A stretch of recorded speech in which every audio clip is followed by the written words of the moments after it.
تلفن خونمون زنگ میزنه، قلب افسرده من دنگ دنگ دنگ میزنه.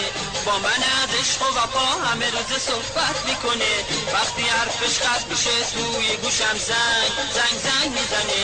اون با من وعده دیدار فراوون میذاره، وعده هاش رو تو محله یا خیابون میذاره.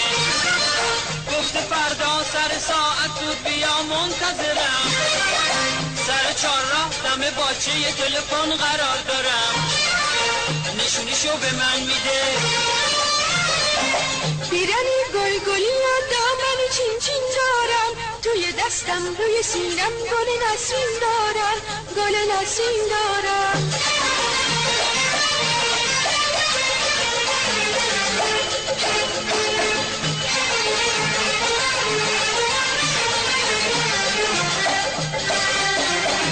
انتظارش میکشم اما پیداش نمیشه، نمیدونم عاقبت عشق من و اون چی میشه.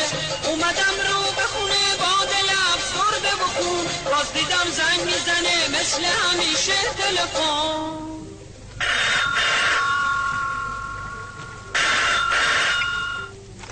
الو توی چرا نیومدی؟ به خدا رو نمیشه داداشم بود تو خونه دیدم مزاحمم میشه. نمیدونم عاقبت عشق منو چی میشه، کی میدونه عاقبت کار ما دوتا چی میشه.